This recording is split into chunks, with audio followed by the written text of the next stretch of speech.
we are beginning this session, which is a strategic session. We all know that AI is transforming India's financial services from fraud detection and underwriting to generative co-pilots for customer service. But with the rapid adoption comes a new type of risk, one that's often internal, invisible, and unregulated. So today, we ask, how can we adopt AI responsibly in India's BFSI sector without creating systemic risk? To explore this, we are joined by leaders in security, innovation, and executive strategy. Let's do the introductions first and dive right in. Please welcome Mr. Vidit Arora, who is the founder and CEO of Quilla, driving human-centric cybersecurity with autonomous AI. A former founding member of Securonics, he led key initiatives in identity, SecOps, and threat analytics. At Quilla, he launched the company at RSA 2025, raised a multi-million-dollar seed round, and kicked off pilots with major enterprises. He also co-authored Quilla's AI risk scoring white paper, simplifying complex threats into clear actions. Next, please welcome Girish Dikshit, Chief Information Security Officer at Kotak Securities. With over 25 years of cybersecurity leadership, Girish brings deep expertise across systems, networking, audit, and compliance, and has led security programs in IT, banking, FMCG, and manufacturing. He is a recognized expert in security architecture, known for aligning cybersecurity strategies with business goals and managing global client portfolios. Girish combines technical depth with strong people leadership, driving initiatives like ISO and PCI compliance while building high-performing teams. Please give a round of applause. Welcome, Girish. Next, please welcome Mr. Anuj Gupta, MD and CEO, Hitachi Systems India, a visionary leader with over 20 years at the forefront of cybersecurity, digital transformation, and business innovation. An entrepreneur at heart, Anuj founded Trident Infotech before joining Hitachi, where he has driven growth through strategy, collaboration, and execution. A President's Award winner from Hitachi Systems Japan for stellar sales performance, Anuj is also a sought-after voice at forums like DSCI, NASSCOM, and the ET Leadership Council. Last but not the least, we welcome Sachin Gupta, CISO Protivity. He is a seasoned professional with over 22 years of cybersecurity leadership. Sachin has safeguarded India's most critical infrastructure, including stock exchanges, BFSI, airports, media, manufacturing, and refineries sector. That's quite a breadth. He's a visionary leader known for building resilient defense strategies in highly regulated environments.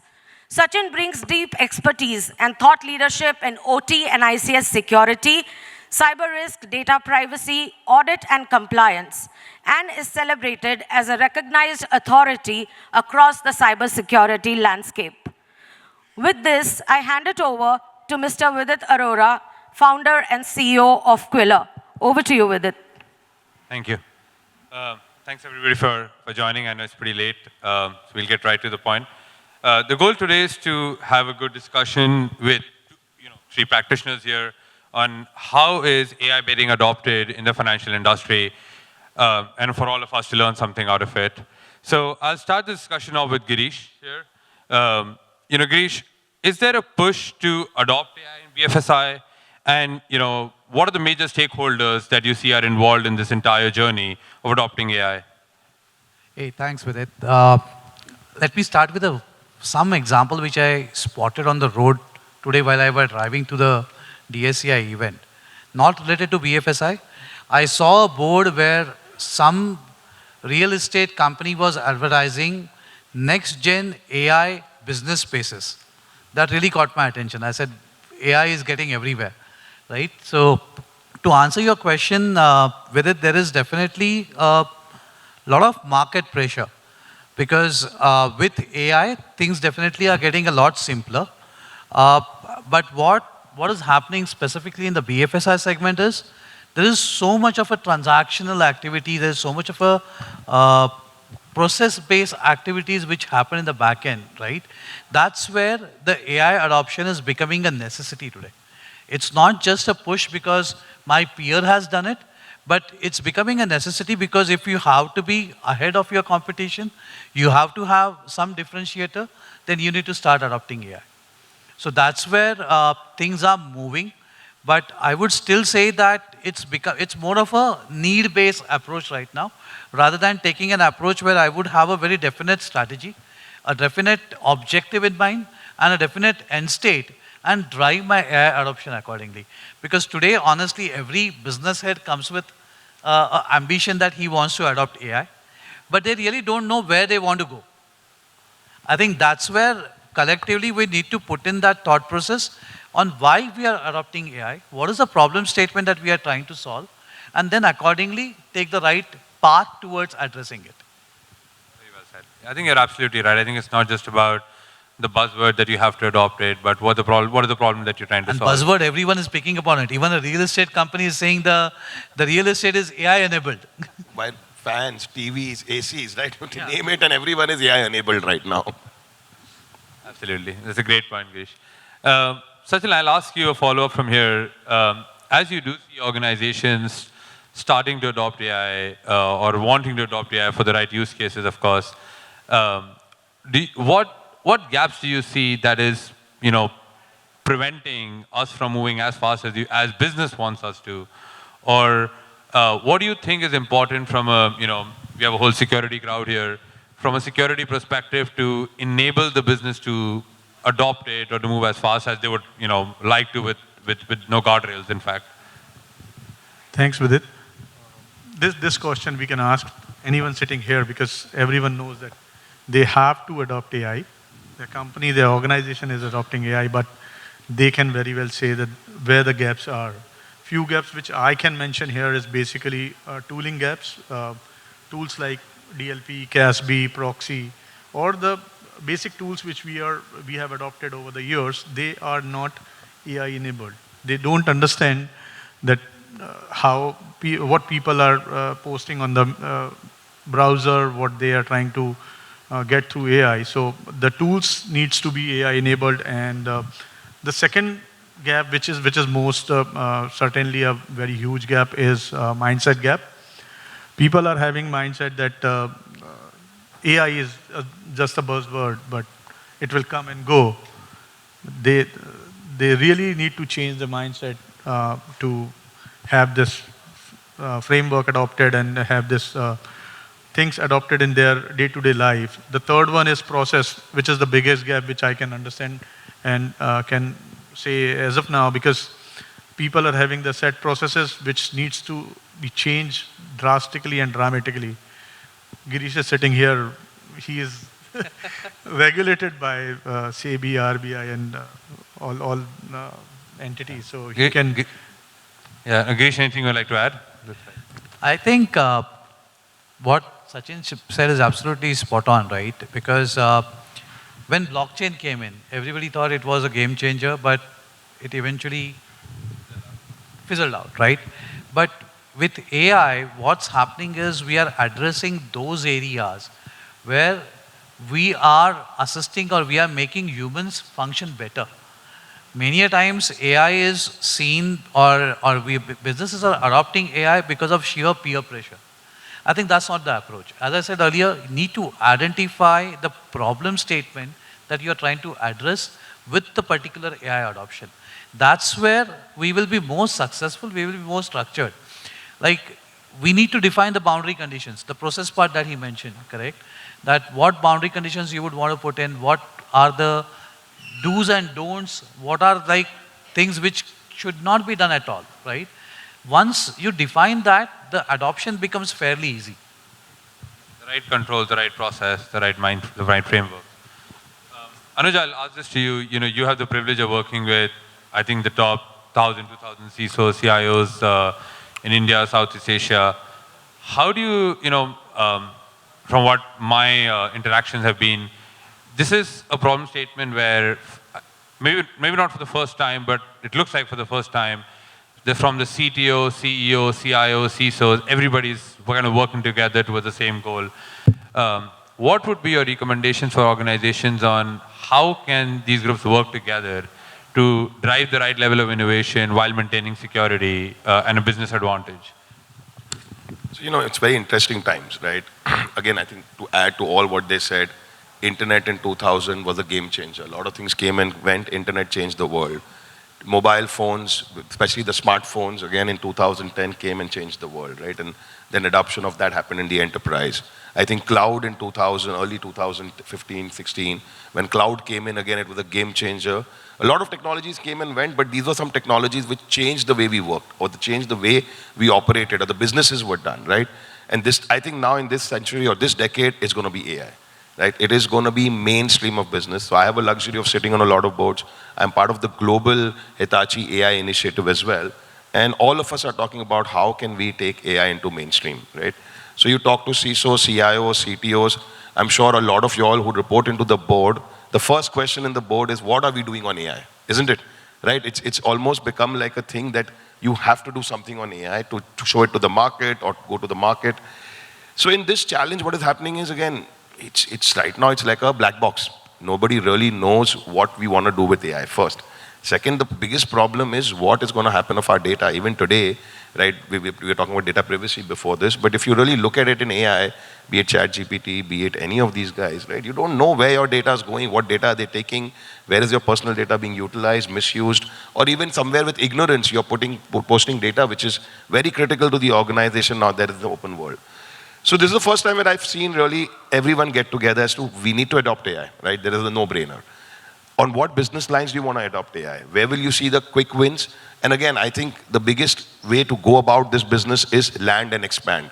There is no big bang approach in this. There is no right success, or there is no one thing which will change the thing, but you have to really land and expand, think about how you're going to implement those solutions. And the biggest amongst all of this is ethical AI and governance on AI. I think these are the two elements which are catching up much faster as to how are you going to govern what you're going to do and how are you going to make it ethical. So this is where the challenge is. Interesting times, I'm sure all of us are in the same boat. My guess is as good as yours, right? And I think in the next 2 years, especially with the technology cost going down, availability of chips coming up, right? A lot of LLM models coming out, a lot of open source working on various kinds of use cases. I think in the next 2 years, we will see a lot of true AI getting implemented. Today, with automation, you call it AI. And again, if you see the whole change of AI has happened because of Gen AI. AI has been there for the last 10, 15 years, but it's the generative AI of able to mimic a human brain, able to think like you and me, right? The last set that NVIDIA did where they had human celluloids in the chip, and it's able to actually think like I am thinking. That is the game changer, right? And that is what is going to change the game. Cybersecurity, it's going to be a nightmare because AI is going to attack, AI is going to defend, who's going to, what is right, what is wrong. It's bizarre. None of us know what it is. I think all the movies that we saw of 2020, iRobot or whatever, all of that is coming reality, right? So it's going to be an interesting time, next 2 to 3 years. It's our job, all of us sitting here, it's our job to make it as ethical as we can, as governable as we can, and always as explainable as what we are doing with our AI. Amazing. That's very, very insightful. Very, very insightful, Anuj. Girish, I'll ask this to you. What is the level of maturity today that organizations are at when it comes to risk metrics, governance, tracking, maturity, frameworks? Where do you think our industry is at today when it comes to AI? Honestly, if I have to give you the answer, then the answer is we are at a very beginner level. Because today, what is happening is AI is not being driven by technology, but AI adoption is being driven by businesses. They come up with a problem statement, and then the technology team tries to find an answer through some AI adoption. So what is lacking, as I mentioned earlier as well, right, is we do not have that framework which is clearly defined. The starting point for any AI adoption, when I am representing my, in my board meetings as well, right, would be to first adopt a framework on what are the boundary conditions within which you will do the AI adoptions. What is permitted as per the compliance, what is not permitted, what is the risk that you are ready to accept with the AI adoption. So that is still not happening in a very holistic manner. For that matter, ISO has come up with a standard as well on AI adoption. I think it's 47,001 or something, right? That's right. But how many of us really know of that? That's the biggest question. It's a rat race which is happening right now because everybody is in a mad rush to adopt AI. But what we are ignoring is AI can be a dual-edged sword. If we don't put the right governance, the right framework around it, it can hit us, bite us back. So to answer you, the maturity is at a very nascent level that needs to be increased. Absolutely. I think if the adoption is going to be faster than the maturity, I think at some point we're going to look back and realize what we missed out on. Absolutely. And what is missing is what is the end output or what is the end state that we want to achieve. Business आगे बोलेगा मेरे को इसमें AI डालना है. But what is the objective? What is the benefit? That's something which we need to be clear with, and that's what CEO needs to drive. No, I think the first thing is that you have to make a framework or you have to make a AI-enabled playground within your organization, right? It cannot be no boundaries defined, right? It cannot be you can take any data into any LLM, into anywhere, and then you can get outputs out. So the framework has to be in place, or tools have to be in place which put the guardrails completely well-defined, which gives you data, really deciding which data is critical, which is not critical, which can go on to the AI or not go on to the AI, right? Which is PII data, not PII data.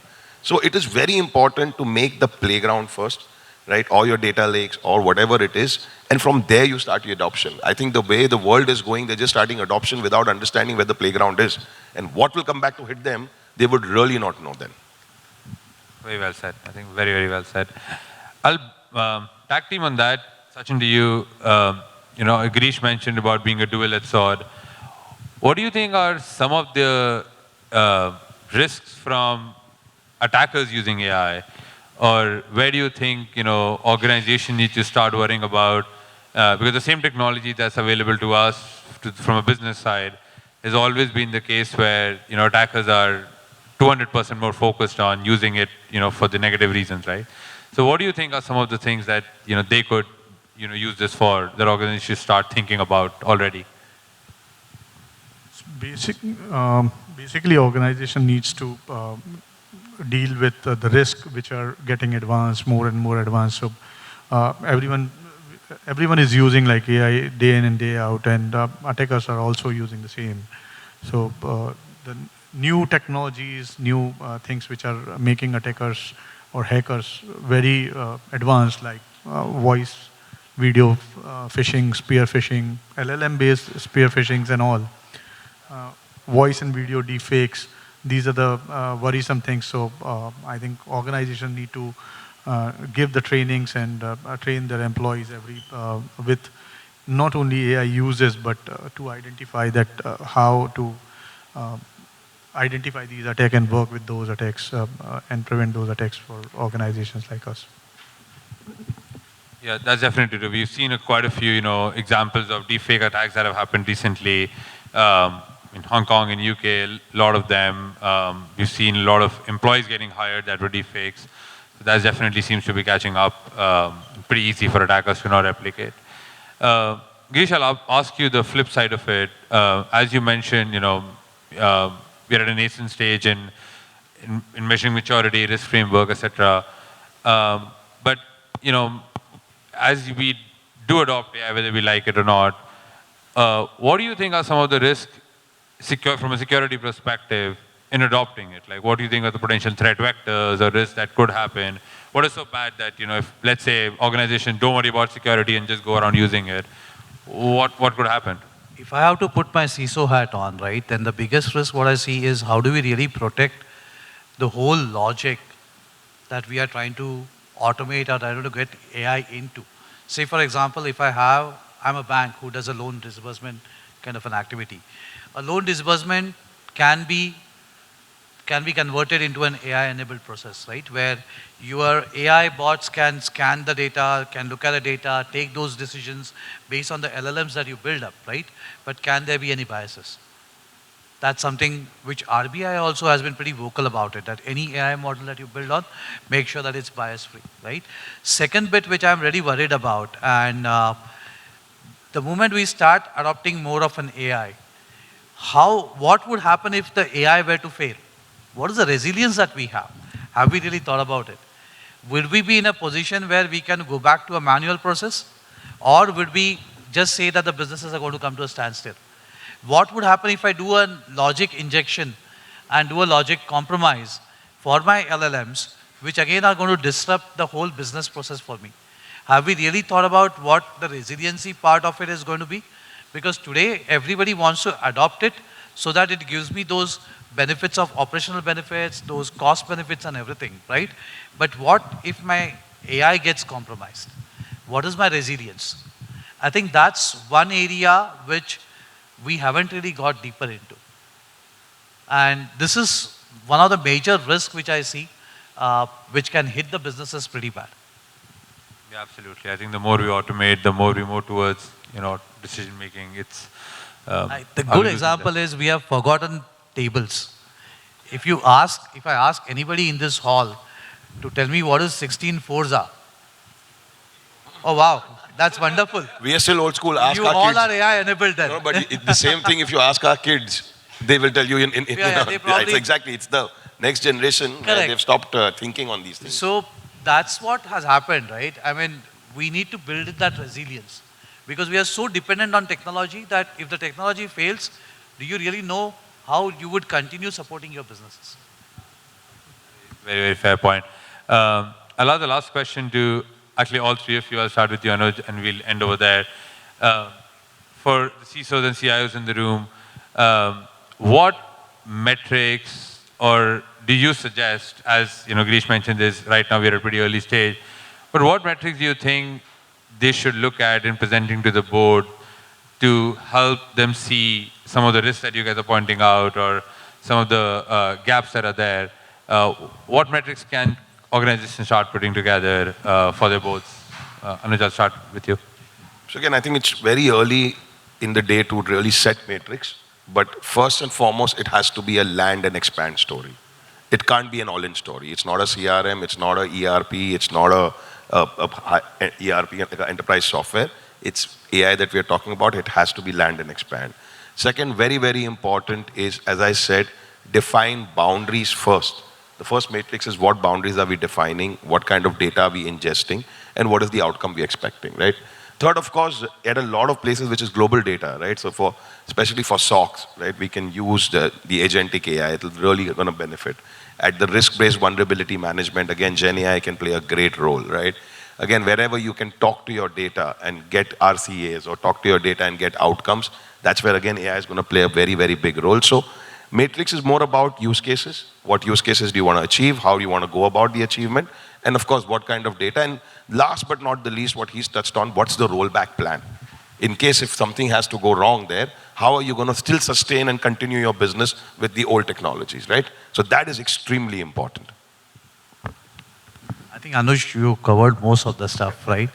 But rather not a metrics, but we need to look at what the KRIs are. You need to have some sort of a concept of a watchtower over what your AI are doing, AI adoption is doing. If there is particular AI adoption which has got any red flags and nobody is observing those red flags, that's a big concern.